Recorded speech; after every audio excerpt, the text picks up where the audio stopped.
All right. All right, welcome, Dilara. So glad you're here. Thank you so much for having me. Dilara, would you like to introduce yourself? Sure. I'm founder and head of demand generation at FIP. It's a demand generation agency where we offer fractional demand generation support for HR tech companies. That's so good. So a lot of people don't even know what fractional is, and that's an option. So I wanted to connect with you to maybe give some clarity around that. If you were advising a founder, what would you say is the right time for them to start thinking about bringing on a demand gen expert? Like, what signs will show them, okay, I'm ready to bring someone on? Yeah, it's a great question. And you're absolutely right. Fractional is another new buzzword. Basically, it's an old part-time, type of collaboration and engagement. And if someone wants to bring in someone 5 hours, 10 hours per week, it's a great opportunity to bring in someone on a fractional basis. And it can be salesperson, it can be demand gen, marketer, you name it. And I think at the early stages of startup, this is like majority of our clients where they are at, the good moment to bring when they try to hire someone from sales. And we've seen that they hire a lot of salespeople, and only after that they're looking to bring in someone from marketer perspective. I think the great way to bring them at the same time, that's where the best way, this is like I always call demand gen, it's building bridges between marketing and sales. If you bring in demand generation person, the person will help you to connect sales and marketing initiatives. So you will put together a very, very holistic growth marketing engine that will bring you more results and achieve more growth.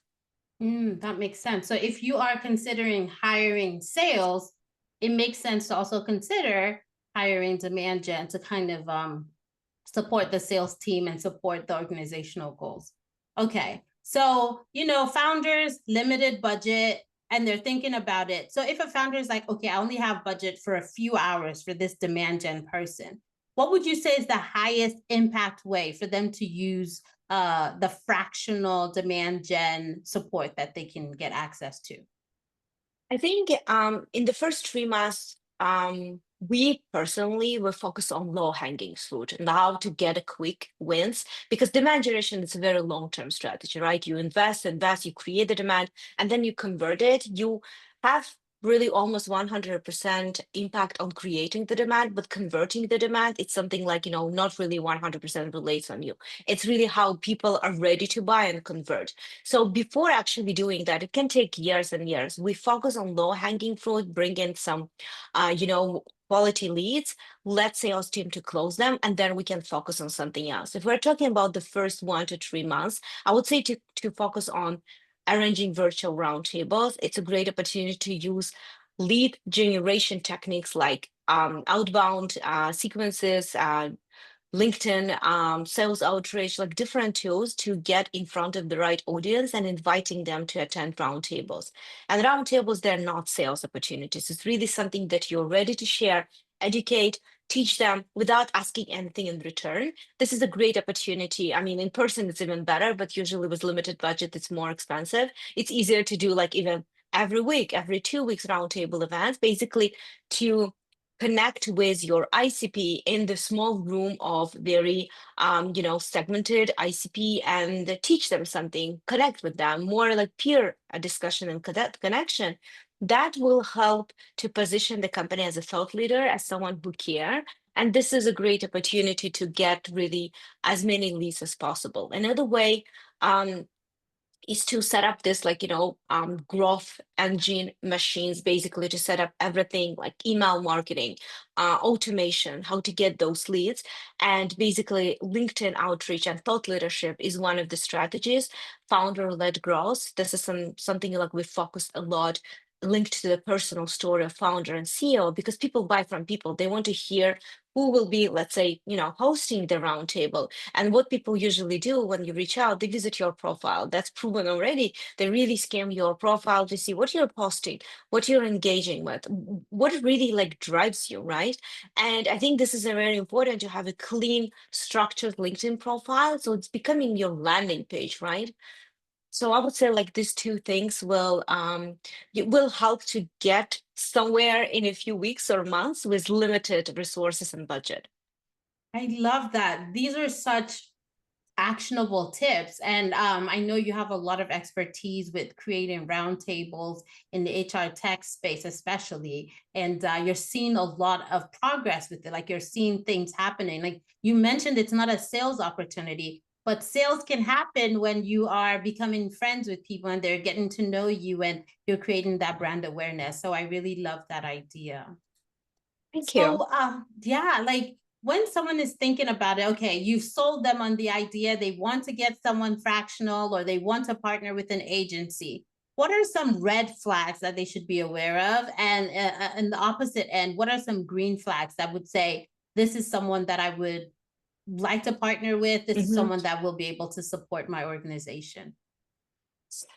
I love that question. Sometimes I'm overwhelmed. Our partners with list of questions and long emails. I think like the green flag will be when they ask a lot of questions. I think this is a great sign that they care about where you are and where you want to be, right? I mean, they're asking a lot of revenue-oriented questions. They spend time like to see your LTV CAC calculations. They want to understand what worked, what didn't work, who you worked with previously, your personal and also company-wise goals and objectives.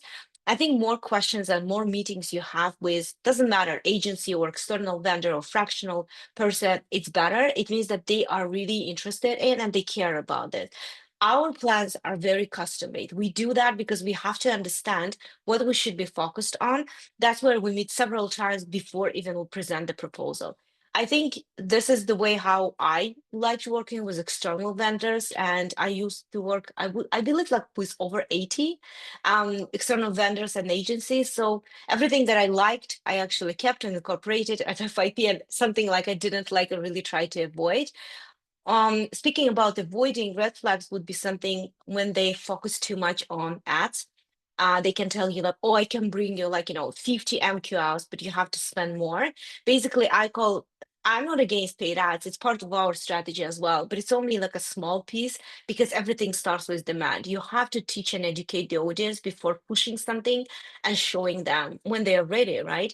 But most of the performance agencies, they will say, oh, let's invest on LinkedIn, let's invest in Google. It's very pricey. I wouldn't actually suggest focusing on this, especially if you're early stage startup, because you don't have budget, you don't have resources. It's really hard and it can be like extremely expensive.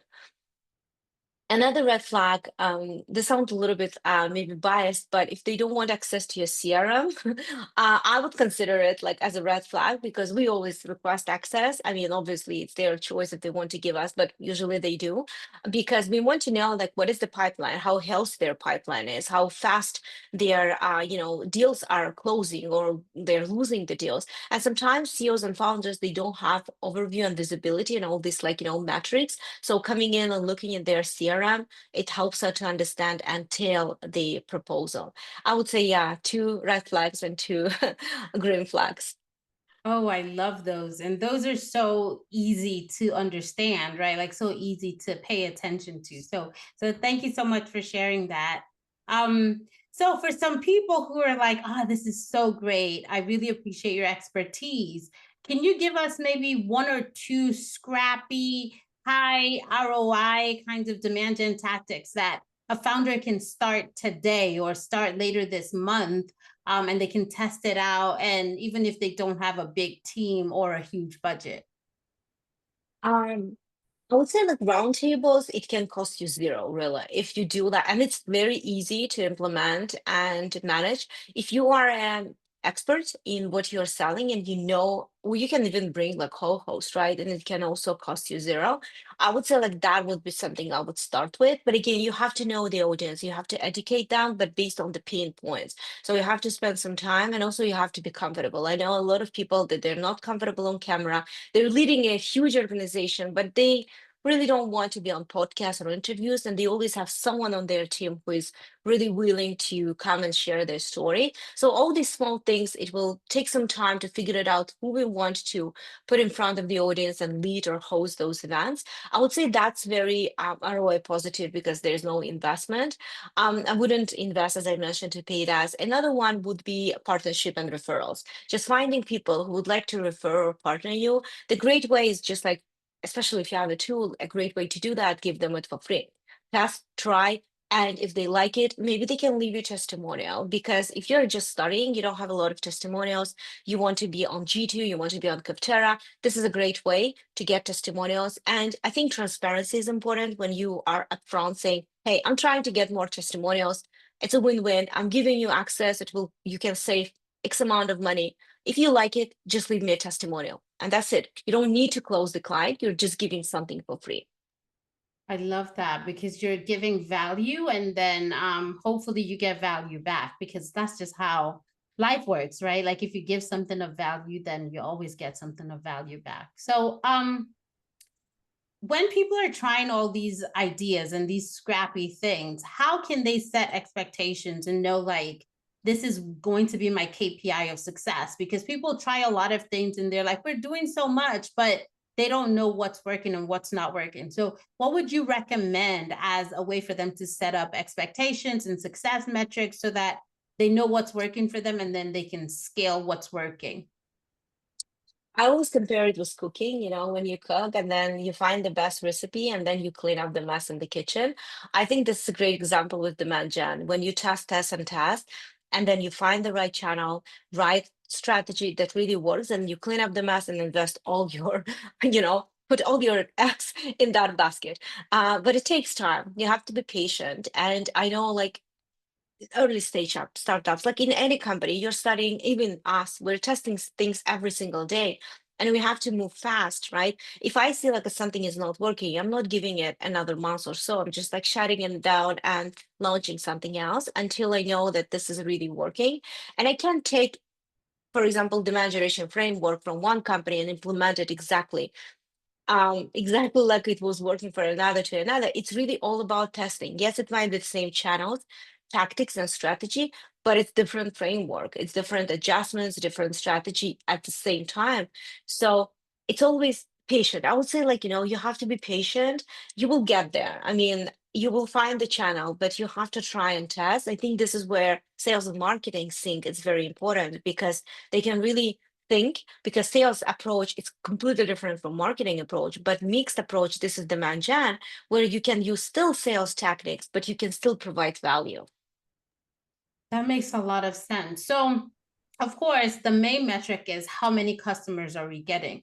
But Yeah. in the like while they're still on the journey, are there some things that they can be tracking that would let them know, okay, this particular tactic is working for us, or this tactic is not working for us? Because, like you said, people's pipelines, it might be months before they convert, but it would be good to know like, okay, maybe this thing is actually helping out while we're in progress. Do you have some recommendations around that? Um, I wouldn't rely on one close customer. I would wait maybe for two because, because of the sample, and just reflecting on like just document everything, right? I mean, document everything to understand if that something works, what did you do exactly? So it won't be like, double guessing. I would say like that's something like I would recommend to document to make sure like you have a framework. And once you have that framework, this will be the time to bring in more people and implement the same framework. But you have to document that. Oh, and documentation can be so hard because you're so busy trying to get stuff done that you Yeah. almost forget. But that makes a lot of sense. So, what would you say is like a main mistake that people make when they are thinking about demand generation? And what would you say is a better alternative to this mistake that people make? I think they think that they don't need demand gen, as well as like they don't need marketers. I see, it's interesting when we're talking about the startups in B2B world, when they think about marketers, it's usually when they have 20 employees. I mean, yes, most of them, 80% of them developers, and engineers, but they bring salespeople, a few even of them, and then they think about marketer. Common trend, I would say, that I'm seeing. They usually want to work with agencies. When they work with agencies and it doesn't work, they tend to say marketing doesn't work. That's something like I've heard a lot. And my recommendation would be if you work with agency, fractional, someone from marketing perspective and it didn't work, it doesn't mean marketing doesn't work.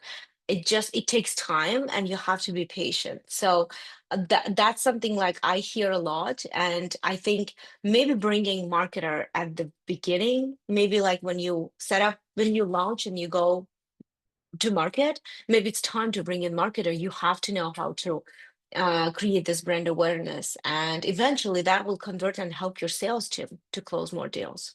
Mm, that makes so much sense. And I've actually worked with people where they bring marketers earlier and some when they bring marketers later. And some people bring on the marketer while they're building the product. And it's a completely different product because marketing is able to say, make sure you have this thing that creates a loop. While after the product is created, it's like, oh, everyone's trying to figure out, okay, who is the Yeah. audience and all of that. So, Yeah. so that makes a lot of sense. So let's say a startup has this messaging and it's not converting. What would you recommend to like what do you think a demand gen expert would do to fix it if there's messaging Mm. that's not working for a startup? What we usually do, we talk to ICP. I mean, in our case, it's HR leaders. I talk with HR folks every single day to understand their pain point, because no matter how you phrase the messaging, without talking to them, you can just like miss the mark entirely. And you can keep on changing your messaging, positioning, and everything, but without talking to them, even if you know their pain points, sometimes it will be the eye-opening what they can share, and it will change entirely your messaging and positioning. Because what the goal is to make sure you get in front of the audience, but also they will to create this aha moment, so they will read and they was like, oh, wow, it's me.